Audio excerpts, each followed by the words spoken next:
Welcome to Study Buddy, meditation philosophy for the heart of your practice. This is a live online discussion of ancient yogic texts amongst meditation practitioners in the Shambhavananda yoga tradition. My name is Acharya Satyam, a resident teacher at Konalani Yoga Ashram in Hawaii, and I welcome you with love and respect. I'm gonna walk in. Let's see. Oh, here we go. All right. How'd that go? Oh, good to see everyone. Cool. Yeah, quick shout out. Wonderful to see you, Shoshone. Yogita, welcome back. Good to see you. Tejaban, welcome home and back. Chaitanya, wonderful to see you. He's up next week, y'all. Galina, all right. Galina, she's in our level 1 teacher training. Welcome to the, it's not a show, it's a class. Max and Sithara representing from Chi-Town. Amazing. Roseanne down the street. Wonderful to see you. Pujari. Cool. Good to see you, Pujari. Staying warm as always. Dharma. No kids present. All on his lonesome. Gita, looking forward to your comment today if you want to. Chatila, hair's down. He's relaxed. And Jairam and Kazuo, thank you for being here. We're going to start with some yoga as always. Let me just click on one extra light here. So it's a no mat yoga situation. Yep. And we are going to start standing though. I don't have to be able to see you. Don't worry about wiping up the water. It's okay. I don't have to be able to see you, but if you can see me, that's great. You can usually just do it off of the audio cues. It's going to be about 10 to 15 minutes. We good? Cool. All right. All right, we'll just start up in Tadasana. All right, so let's take a moment and rock forward to the ball mounds of the feet and then back towards the heels a couple of times. And take your time with this and feel that moment when the body sort of has to catch you. You're not going fast, but there's still that moment when the body starts to sort of condense and catch you front and back.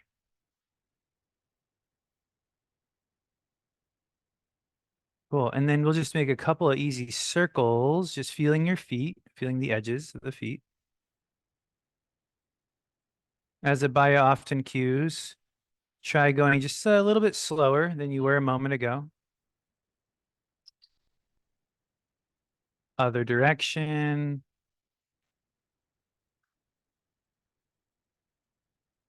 And then attempting to stand on both feet pretty equally, front and back of the feet. And then a little bounce. You'll be in the ball mounds of your feet for this, just a little bounce. You can close your eyes if it's okay for your balance. You can just soften your gaze.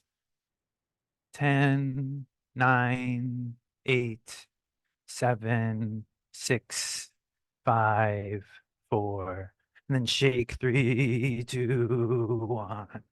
Roll shoulders a couple of times. All right, so we got the lower portion of the back. It's a concave curve. It's a lumbar spine. We've got the upper half of our back. It's a thoracic spine where your ribs are. It's a convex curve, different curves. And so go ahead and take a moment to bring your hands to the pelvis and just feel as you rock forward and back in your pelvis, the effect that that has on that lower curve. When the pelvis tips forward, the curve deepens, right? And when your pelvis tips back, almost like if your pelvis was a bowl and it was pouring water back, the curve sort of flattens a little, and you can have a hand there or whatever you need.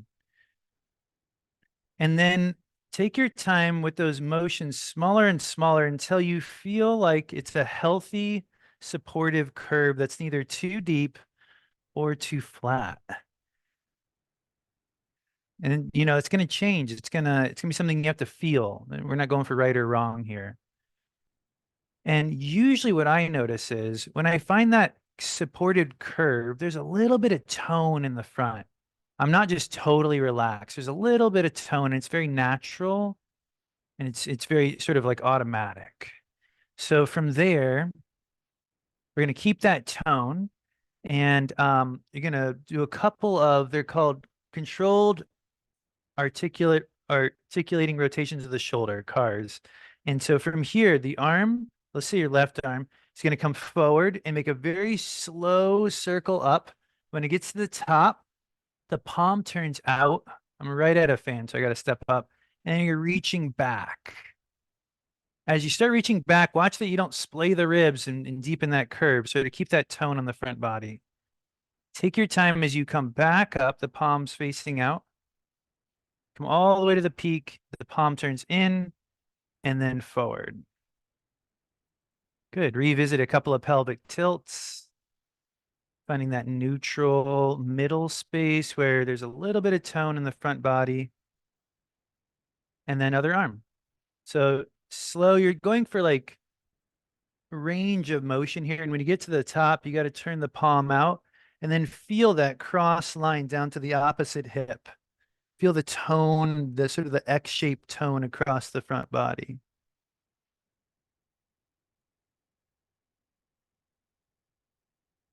Ah, nice. When that arm comes down, one more time revisiting the pelvis, retoning in the front, natural. And then one last thing while we're here, normally you can grab your hands, right, for a chest expander, but I don't want to do that. I actually just want to inspire a little bit of lift through the heart. So you're just going to reach back and you can turn the palm slightly out and have that little bit of tone across the midsection. So you've got a little bit of tone here. It's keeping the lumbar spine honest. And then as you turn the palms out, that's helping you extend a little bit through your thoracic. These are two actions that are hard to do together, but they're very functional. And these two sensations together really contribute to functional alignment, being able to have length at the upper half of the body and tone in the lower half of the torso. Great. From there, you can relax and sweep the arms forward, reaching the tailbone back. Let the gaze sort of drift down and low in front of you. And then as you come down with the arms, you're going to raise up onto your tiptoes and then start to make it into an easy flow for yourself. As the hips go back, there's a tendency to splay the ribs forward, losing that tone on the front body. Try to maintain a neutral pelvis as you go back. It doesn't mean the pelvis is flat to the floor. It means the pelvis is perpendicular to your spine. The pelvis is moving with your spine, not apart from it. Next time you're in that little chair pose, just take an extra breath there. Notice if there's any tension in the shoulders and try to relax the shoulders. Bring your awareness to the lumbar again, to that little bit of tone. You can play with your pelvis, tipping it a little here and there. Whatever you feel like is a good middle space. And then the arms, just like we did before, they can actually go up, turn out, just like before, reaching back and inspiring that lift in your heart while still toning across the lower half of the spine on the midsection of the body, the abs. All right, we'll sweep the arms up one more time. This time we can come all the way up, interlace fingers if you like, or just reach up, try and inspire some length in the torso. And then just like we did before, hips sink back, arms relax forward, and spine lengthens over the legs. Lengthens as if you're trying to maintain space in the front of the body, even as it's folding. You can walk the feet a hair wider. Give yourself a nice sturdy base and let your weight shift from side to side. A little bit of pressure in through the abdominals to support the spine here. Hands plant down, dropping knees to the floor and table. We're in a very similar position that we were before, playing with the pelvis again. And so letting the pelvis spill forward, you feel that lordotic curve, that lumbar spine sort of deepening its curve. And as you tuck the tail under and the pelvis tilts back, you feel a rounding. Try to make the work all happen in the lower half of your spine. So you're really feeling an awareness and a toning there.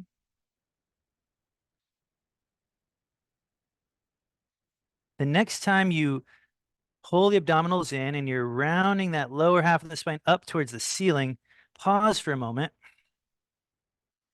Maintain that abdominal tone as you start to tilt the pelvis towards neutral. This is not easy. Again, it's highly functional though. It's really a great movement to be able to feel happening. So try it again. You're going to round the lower back without really too much rounding in the upper back. I know that's hard, but just try to bring it all to the lower back. Keep that tone as you bring the pelvis to what you feel like is neutral. Welcome to check that with your hand. And then from there, let the heart peek forward a hair. That's that same idea. We're bringing a little bit of length to the upper back, to the thoracic spine. This area gets so rounded over throughout our day at desks, at phones, driving. It's just endless. And then let the neck find neutral. Notice how when you lift the heart, your neck might lift up. It's totally natural, but it's unnecessary. Shifting weight onto your left hand a little bit, unweight the left knee. Let that knee come down. It's barely left the floor. Shift weight onto the right hand and unweight the right knee. And then we'll go back to table.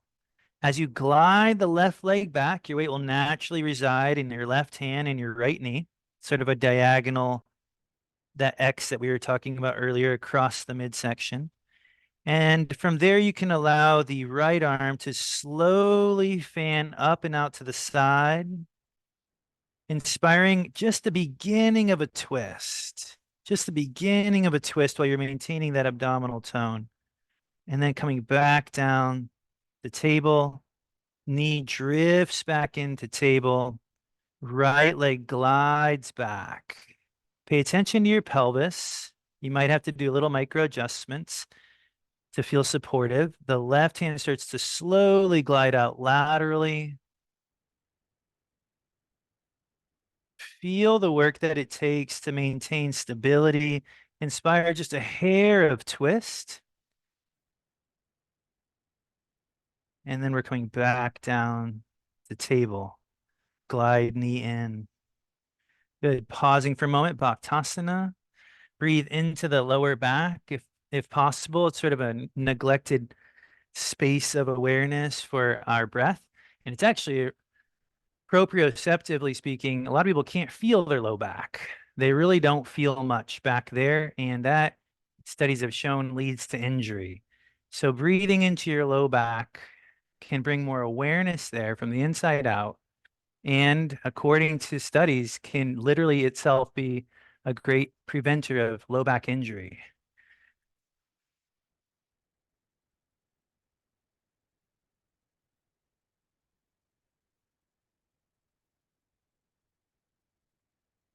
From here, you're going to press down into the shins to roll yourself up. As you press down, you can really articulate that roll up.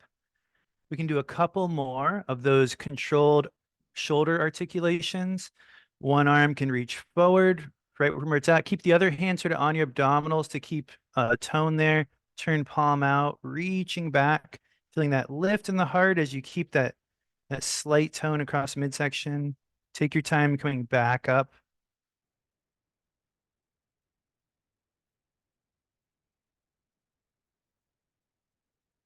Other arm when you're ready, no rush. This is your time. These articulations of the shoulder can sort of help teach you how to keep that heart lifted and have tone in the midsection at the same time. Real boost to your posture. And because we'll be sitting here in a moment, a little bit for the hips, hands can plant back down in front of you, glide your right knee forward. I'll scoot back for the camera. And left leg reaches back. It looks like pigeon. It is pigeon, but you know I've got some cues for you, so just take your time here. Gently, sort of isometrically draw the legs towards each other. That should inspire tone of the pelvic floor and up through the midsection and lift your heart naturally. It provides buoyancy. From there, swiveling the shin where it can muscularly swivel, not where your hand could put it. Drawing the legs together once more. The fingertips can usually provide that nice little lift. Sometimes, though, your hips feel pretty strong and stable, and you'll actually lift away from the floor. But that's going to be up to you. The fingertips are there if you want them. Again, bring your attention back to the pelvis. Here, it's definitely tilting forward, but there's still a relationship between your pelvis and your spine. They're not disconnected. Slowly fanning the spine back down parallel to the floor. Draw the knee back a little bit. Lengthen that back leg away from the floor. So we're in like a quarter of a plank. And then from this quarter plank, I call this sort of weightless plank, where all you do is lift that knee off the floor a centimeter. Feel all that work in the midsection. Then we'll tuck our toes under, let the hips raise up and back for a staggered leg dog. Come back down to the knee. Exchange knees. Other leg reaches back. We're going to wrap it up here with Ekapada Kapotasana, other side. Back knee relaxes on the floor. Fingertips support you. Legs draw together a little bit. Create some tone. Swivel the front shin. Again, muscularly, don't sort of move it with your hand. And then again, drawing the legs together isometrically, which means like you're sort of wrinkling the mat, so to speak, but there is no mat and there is no wrinkle. Draw your awareness down to the pelvis. Feel the relationship from the pelvis through the midsection, through your spine, all the way up to your heart.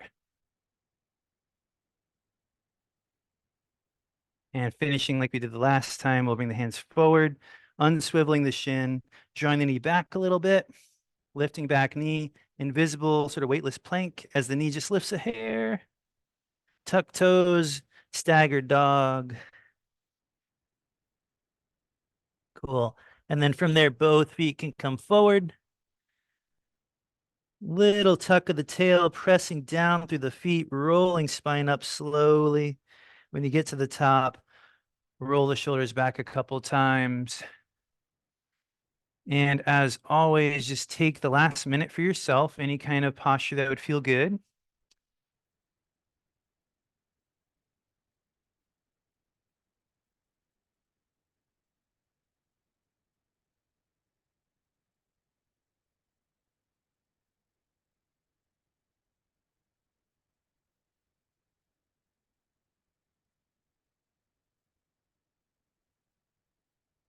As you start to feel ready, you can find your seat as we transition to meditation.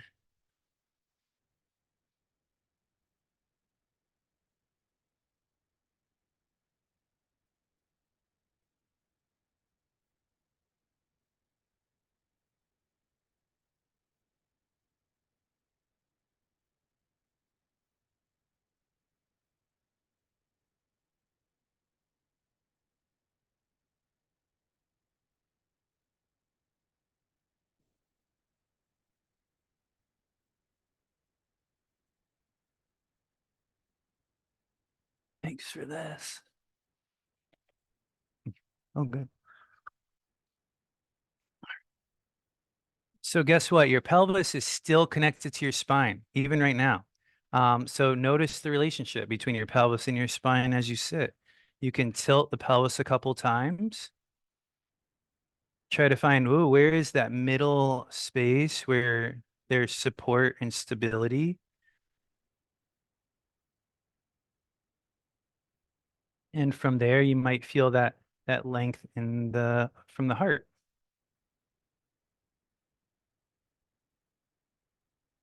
Gabriel, Henry, I think Henry, I saw him. Or maybe not, maybe just Gabriel. Yeah, there he is. Thanks for being here, you too. Okay, so last week we worked with Dharana 9. Uh, there was some specific meditation practices associated with the Dharana that we can dive into. I'd also like to use this time as a very easy review space so that we're doing both reviewing and meditating together. That leaves us the last portion of class for discussion. So Dharana 9 is this. I'm going to read it. We're going to jump right in and then we'll pull it back apart.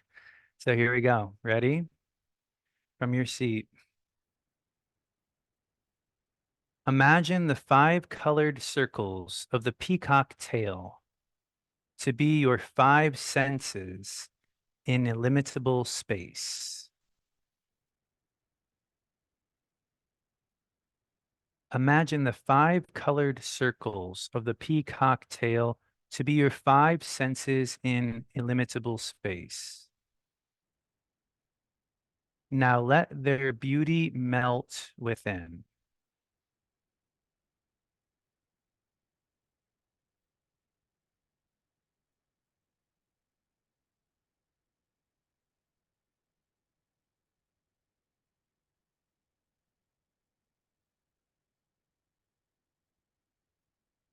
Let their beauty melt within.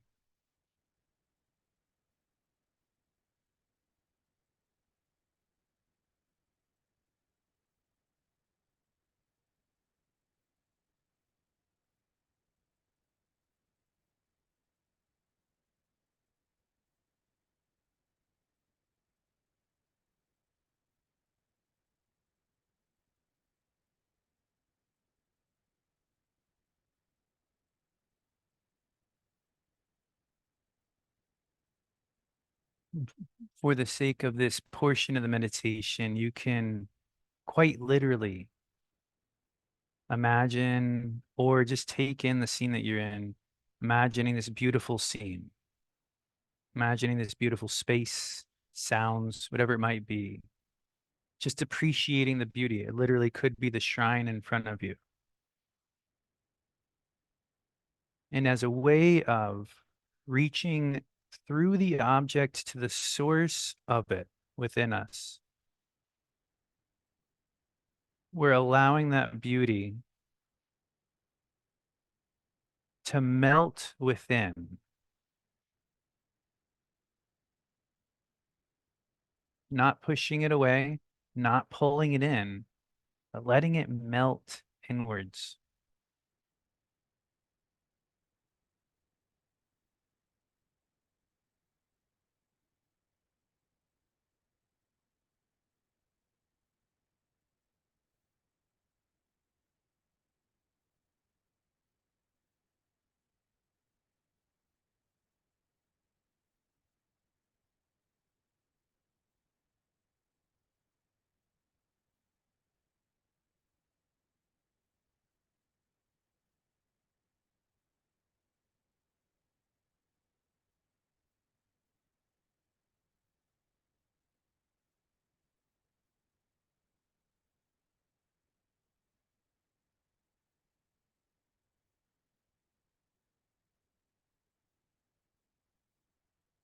For the second half of the Dharana, you're welcome to gaze away from the screen at something on your shrine or a wall, or you could use the screen.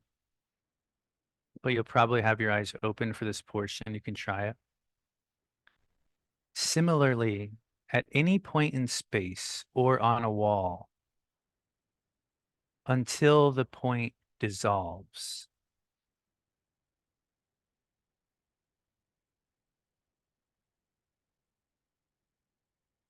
So before we were imagining, but now we can use our literal space that we're in and let that space melt within until the object in front of us dissolves. Is it possible?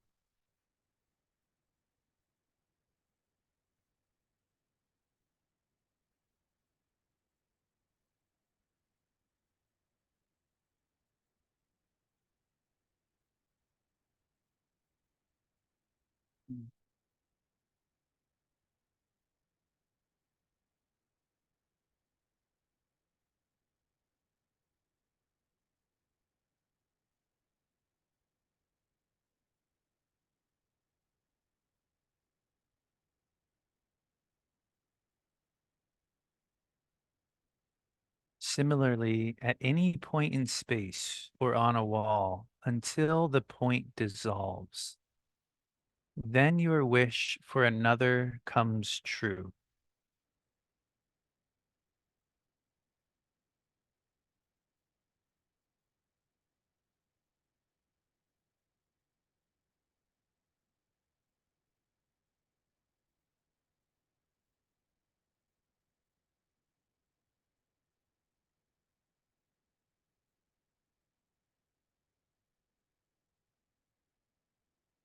So as this sensation dissolves, as something shifts from just seeing the object to experiencing what might be behind it, your own awareness, then your wish for another comes true. As we surrender the object, do we lose it or do we gain something more profound?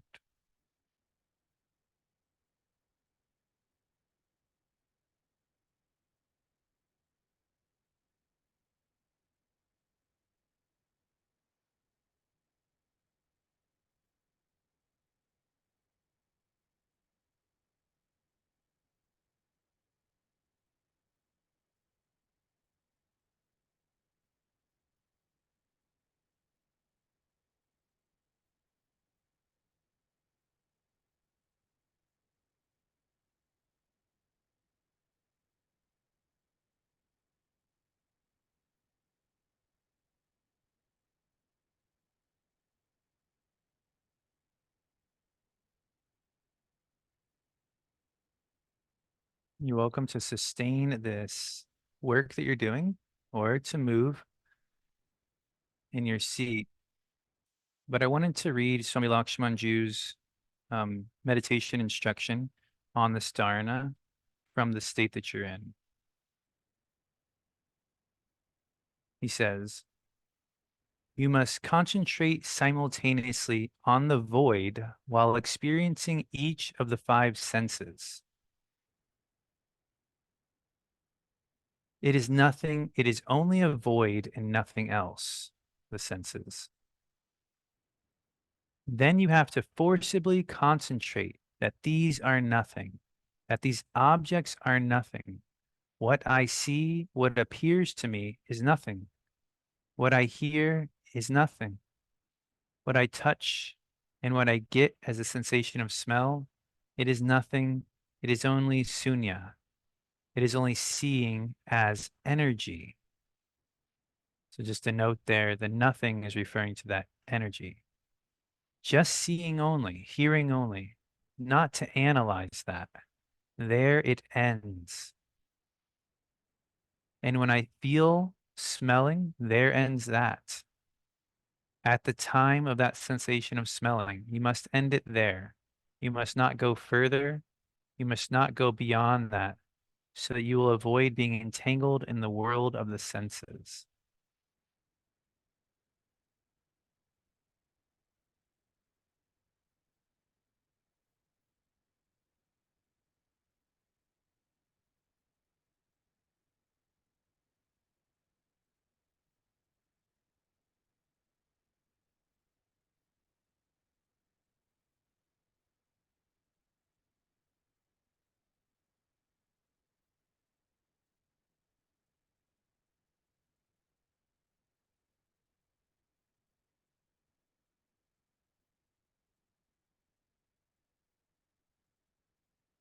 You don't have to be confused. It's intuitive. You know exactly probably what we're talking about. You just maybe understand it in your own way.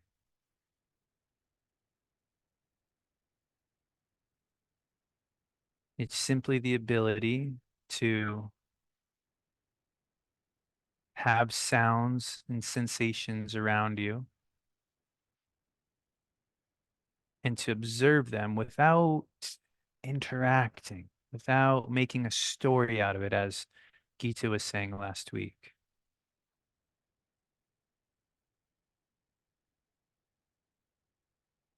This could be for anything. It could even be for the way you feel.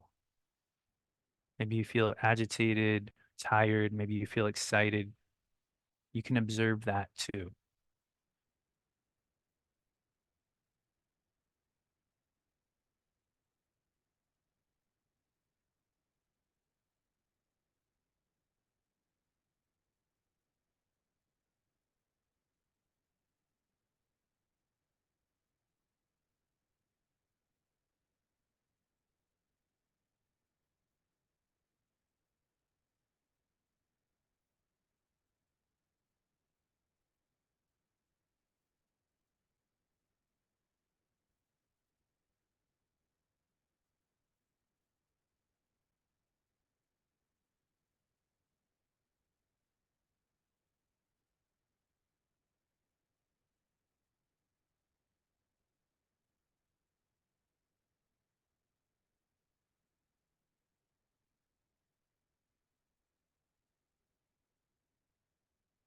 when Swami Lakshmanju says it's nothing, he's not rejecting.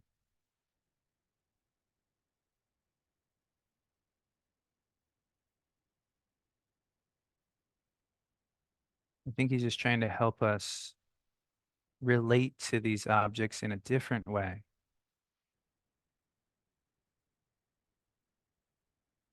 Someone once asked Nityananda about all the prasad, Bhagavan Nityananda, about all the prasad he received every day. Thousands of people bringing prasad every day.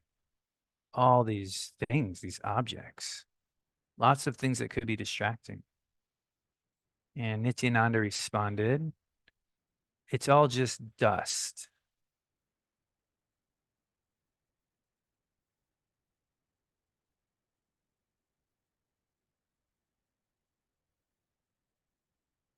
Take just a moment to be in Nityananda's experience. It's not that you don't care about your life and your world. It's just you're relating to them differently. You're seeing them through a different lens.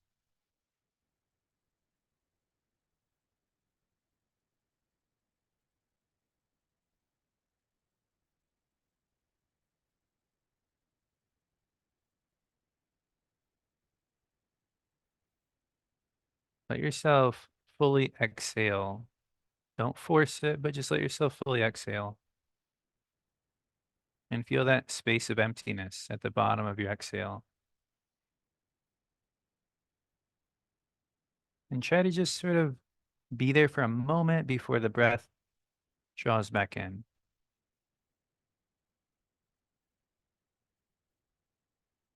Try to be in that space of quote unquote nothing.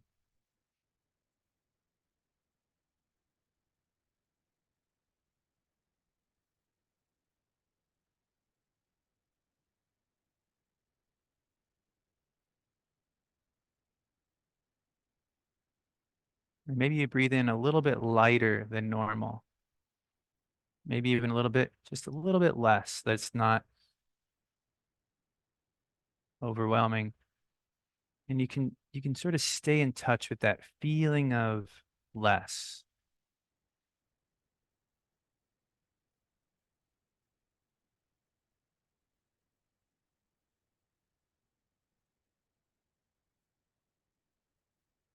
And as you start to detach a little bit from the everyday rhythm, it might be easier to feel your heart.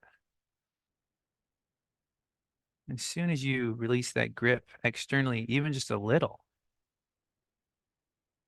there's that much more energy to feel the heart.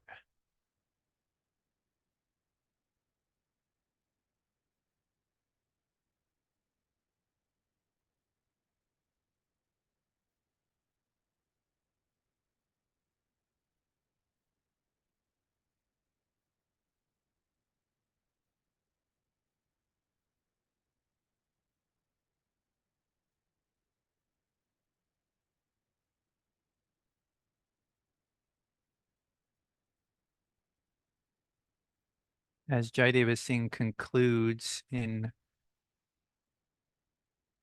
this dharana,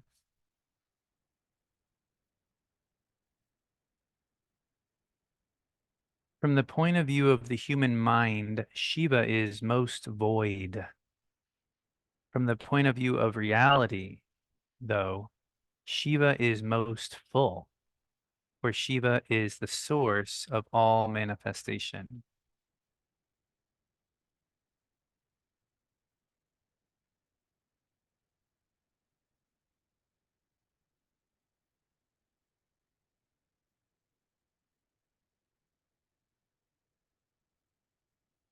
As you detach, do you have less or do you get something more?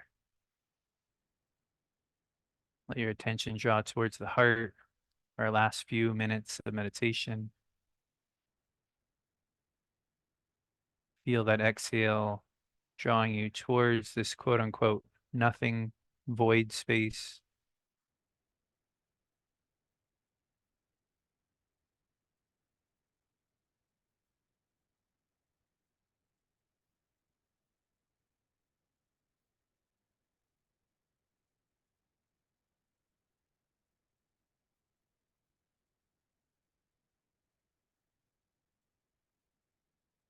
Let the inhale sort of nourish you.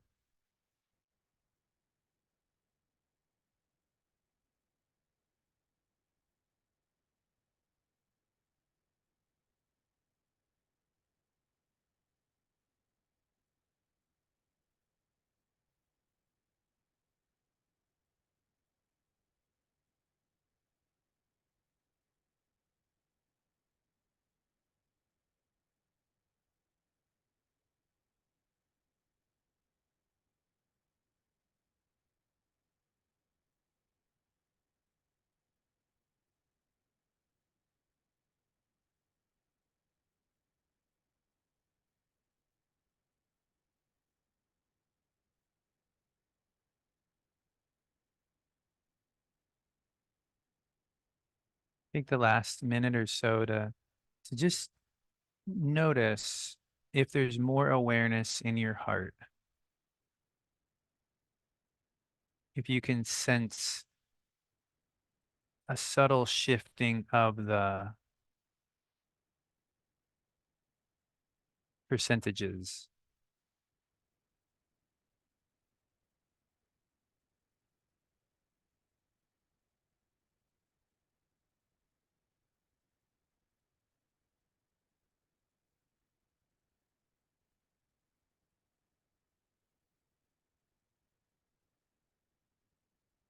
And if the eyes are closed, you can let them flutter open. Everybody's welcome to move a little bit in their seat, roll spine, shoulders, etc. And so we'll take the next 3 minutes to free write, to journal about this dharana for you, about your experience of it. You know, some questions that could inspire your journaling um, are something as simple as like, what is this concept of the void? You know, what is meant by that? What is this thing that's beyond the void? Does that mean out there? Or does that mean the heart to you? What is your relationship to that? Did your wish for another come true, etc.? So take your time, so 3 minutes or so, and then we're gonna share.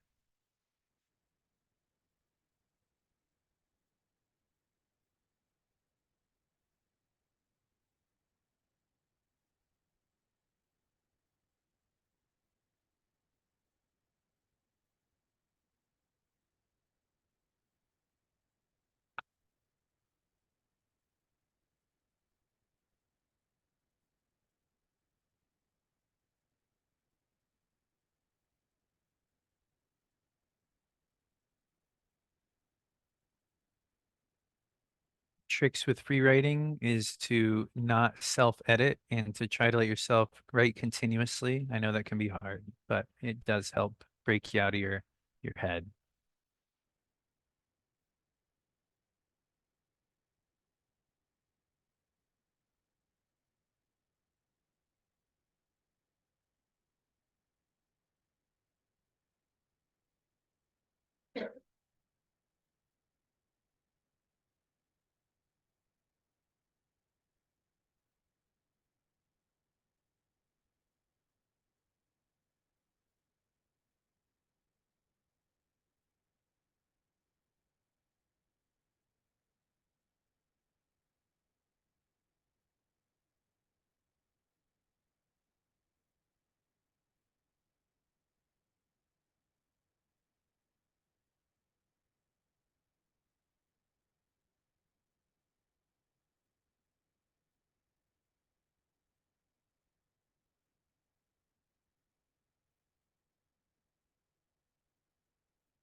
Just about a minute left.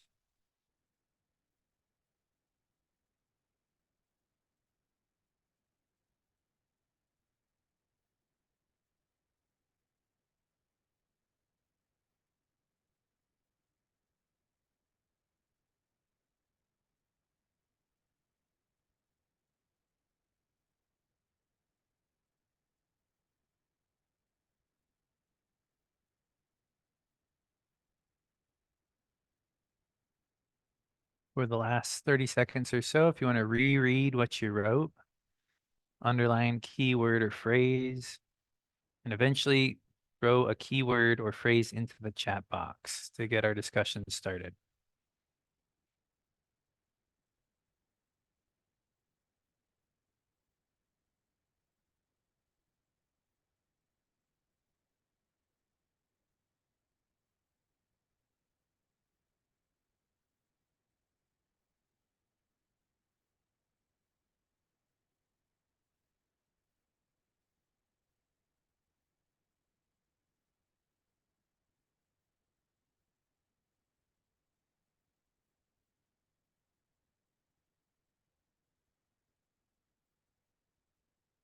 Via, do you have a word?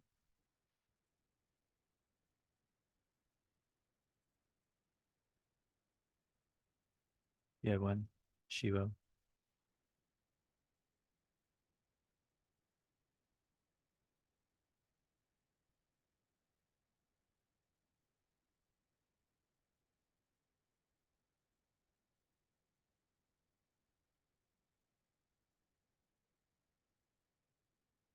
Jamie, do you have a word? Okay.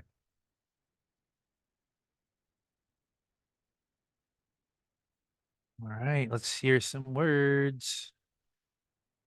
Continuous, vast, quiet, open, peaceful, space for balance, melt, empty, conscious void, doorways, where the exhale and inhale meet is the void probably, or maybe it's where the exhale and exhale meet. Floating, moments of contentment, withdraw from familiar. Oh, I missed one. Move through. Is that the one? Thank you. Finding space and easy, focus, stable.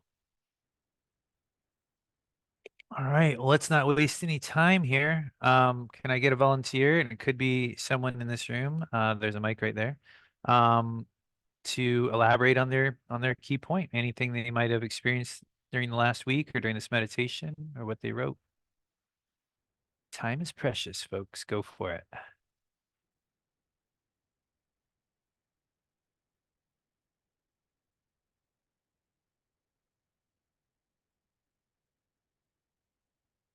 Okay, Yogita. First, I want to say that I think the yoga did help. I'm not I'm not really a yoga person, and sometimes when you say we're going to do yoga, I say, "Oh no," but but it did. It just a few minutes. It does help. Yay. This to me, I mean, I haven't been here, so but the void is a hard concept, and the only way that I feel that I can feel the void at all. And I guess it is the inhale and then the exhale, but it's that point that's, and it just lasts a few seconds sometimes. Um, but that's the way I feel it now. Is Absolutely.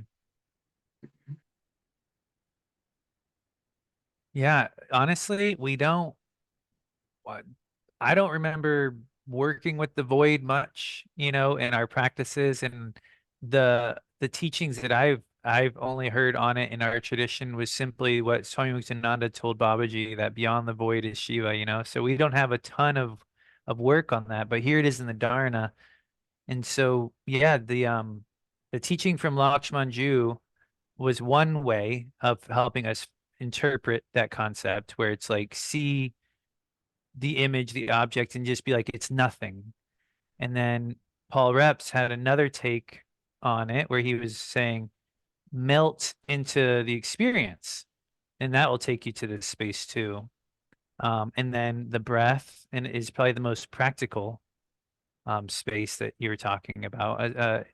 And they're all ways in, but what that experience, is worth. Like, why are we going after it? I think that's an interesting question too.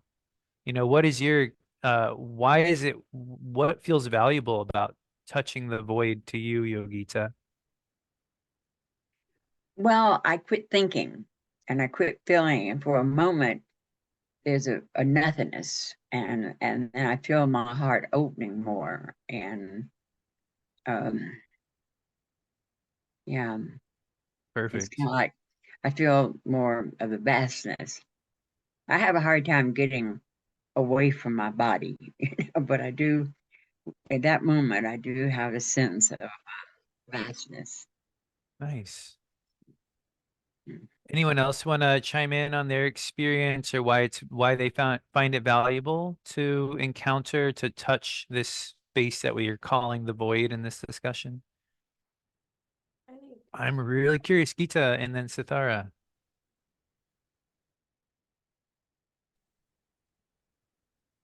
The this Dharna has been flowing through my mind since last week and trying to make sense of it. And I just happened on a little podcast that to me explained the 5 colored circles of the peacock tail to be our 5 senses. And that our 5 senses are really how we connect with the world. But in this little podcast, they were talking about how our we hold in our bodies all of our experiences, and all of the experiences, whether they're conscious or not, they hold our shape. And it's the easy way to explain that, or we see that always in people who look frowny all the time. You can just see their lips turned down and they're kind of concretized, their face. So, or you see people whose shoulders are up around their ears, feel like they're protecting their heart. So that made sense to me about the 5 senses and the peacock. And if we can keep in our school's terms, it's surrender. But if we keep letting go of all of that, there is space not only to, from a physical point of view, to reconstruct our body, to have more space, to be stronger, but we're rewiring our nervous system as well. Plus, there is that, I don't know, openness. I really think that's how, in my opinion, my naive opinion, that's probably how we keep moving into the more subtle fields. So, is that letting go and melting, whatever word you want to use for surrender. Anyway, that's my opinion today. It may change a week from now, but Yeah.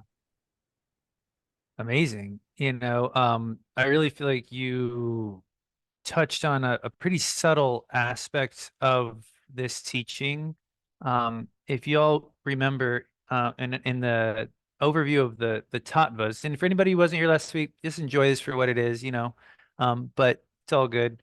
But the tattvas describe to us that every object we encounter this is probably not going to really help you all much, this image, but every object you encounter, when you encounter the object, you're drawn out into the object, but at that very moment, the power of seeing, the power from which you're actually viewing the object is like activated in the same moment.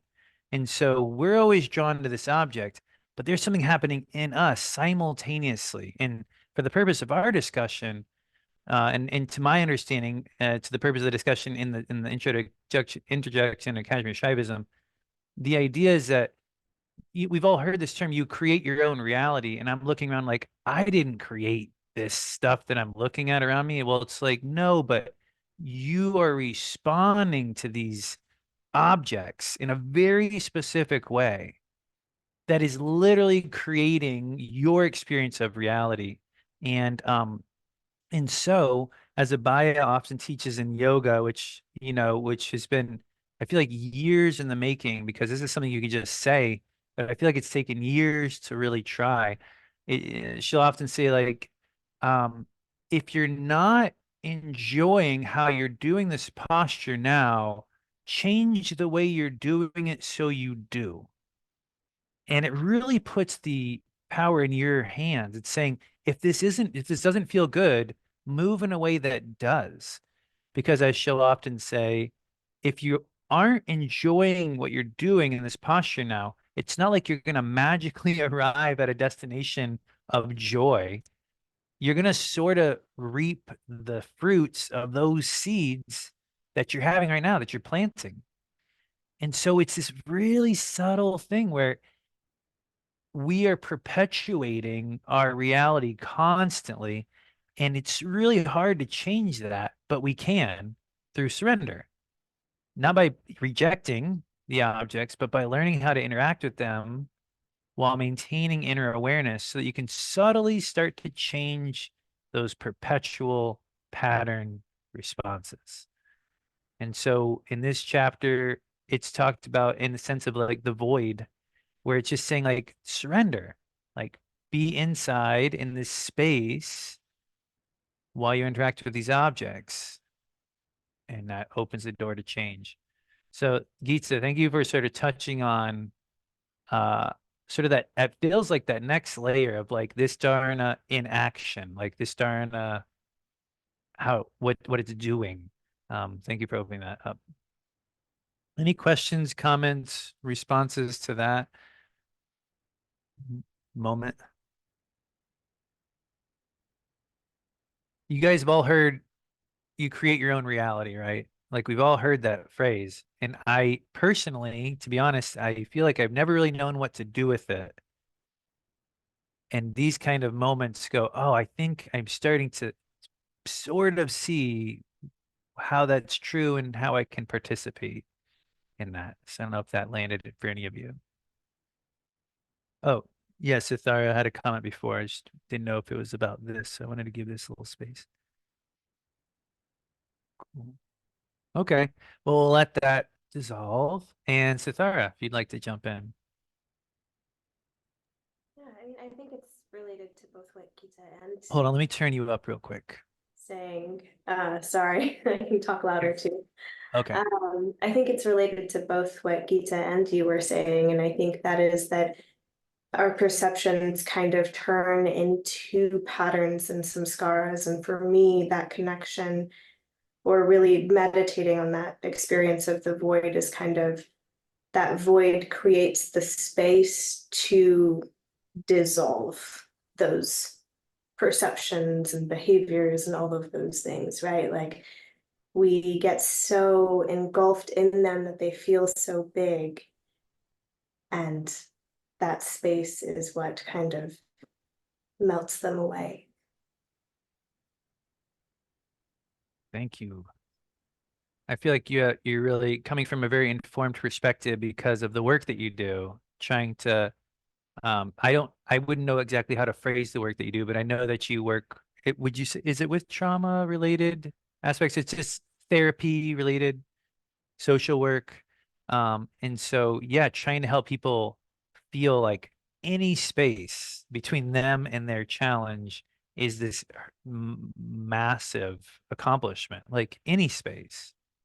And as soon as there's space, it's like instant healing. Like the space is healing. Like literally, if you can find some space between you, it's like the healing is already begun. And you know, people, we have a lot of ways of doing that. Babaji said in funny ways, like growing up, people would say, count to 10 before you respond if you're feeling agitated. And he's often said like, and that was good advice. You know, and I think we've all also done, you recognize like, whoa, I am really feeling it right here. Like, I am not going to respond to this text right now. I'm just going to give it some space. It's just like, like that in and of itself is beneficial. So great. See, the the void is not such an abstract thing. It's very practical. And I think we are using it in terms of surrender. We're using it practically in terms of just giving ourselves space, so to speak. These are easy ways to relate to the void. It's such a funny term. So abstract.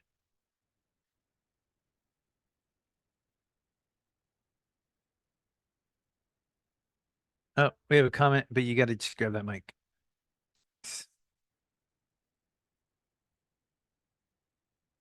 I don't have the crowd cam set up That's today. okay. So Can you guys here. hear me? Disembodied Abaya. Okay. Hi. It's so nice to see so many people that haven't been here in a while. Even though you can't really see me. Awesome. Here, there you go. There you go.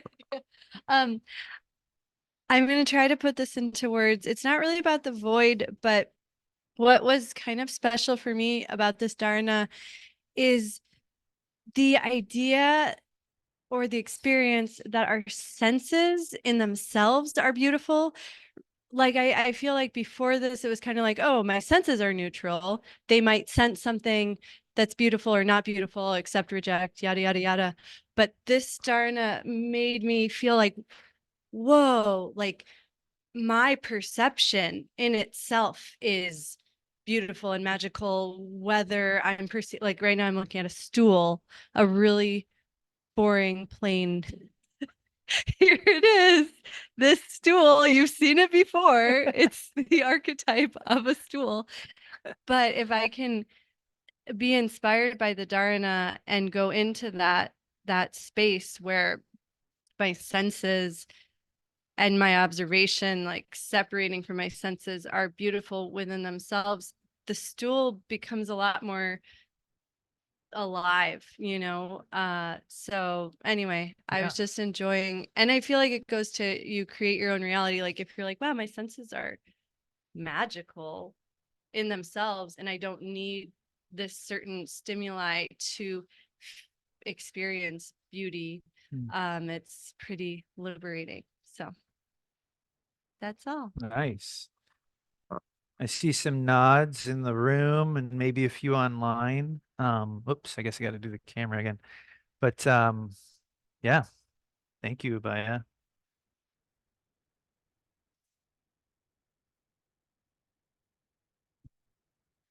I mean, oh yeah, Dharma, go for it. Do you want to comment on that?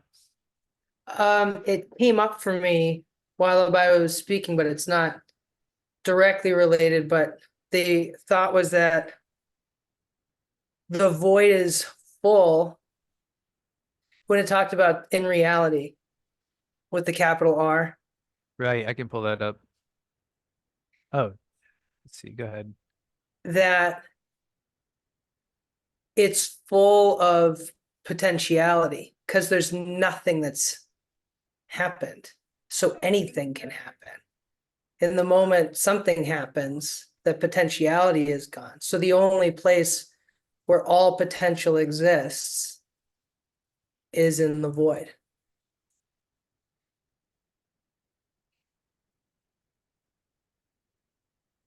And perhaps that's why, like as Sithara was sort of pointing towards, why it does provide that relief, that space and that, and sort of how we came to that idea of even like healing.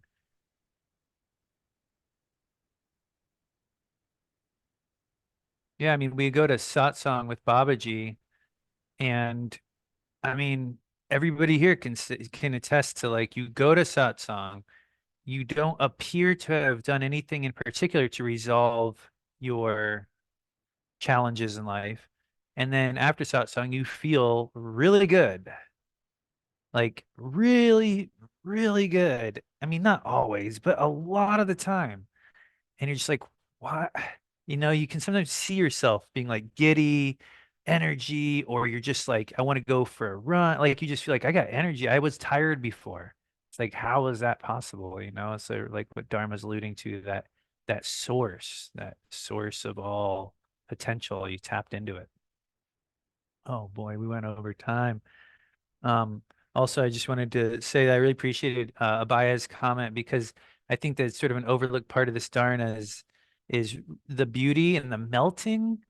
I really was grateful for Paul Rep's sort of reaching in and making sure that that was a way that we could relate to this experience. That it's not just about like cold space void, that it was like, no, very rich, very full, you know, and a sense of like literally melting, which is probably one of the coolest experiences when it comes to beauty, to melt into it. So I highly recommend sort of playing with that if you have time. I don't know if everybody got a chance to download and print out that pocket edition. It could be fun if you want to work with this a little bit longer. It's on the Facebook Song of Friends post. But other than that, you know, that's sort of the time we have. I apologize. It goes so quickly. It really, really flew by. But hopefully everybody had a good time. Thank you so much for making this such a juicy and amazing class together. Namaste. Please tune in next week.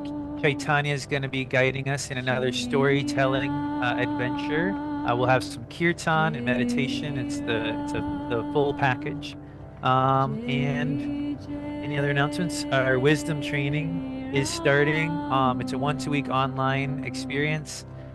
It's basically learning the sacred geometry of your movement, front, back, side, spirals, everything you can imagine.